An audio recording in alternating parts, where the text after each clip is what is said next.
اعوذ باللہ من الشیطان الرجیم، بسم اللہ الرحمن الرحیم، الصلاۃ والسلام علیکہ یا سیدی یا رسول اللہ وعلی آلہ و اصحابہ یا سیدی یا حبیب اللہ۔ محترم سامعین، احمد گلزار قادری گجرات سے عرض کر رہا ہوں۔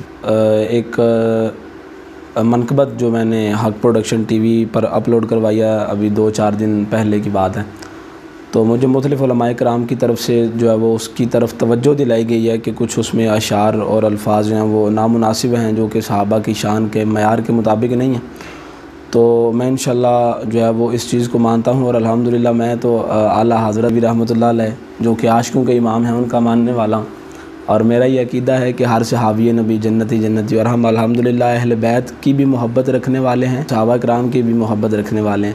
تو انشاءاللہ میں آئندہ اس چیز کا جو ہے وہ خیال کروں گا کہ کوئی بھی ایسی نعت یا کوئی بھی ایسا کلام جو کہ اہل بیت اطہار کی کے معیار کے مطابق نہ ہو، اور کوئی ایسا کلام جو صحابہ کی شان کے معیار کے مطابق نہ ہو اور میں پڑھوں، انشاءاللہ ایسا نہیں ہوگا۔ میں انشاءاللہ اس کا آئندہ سے خیال رکھوں گا۔ اللہ حافظ۔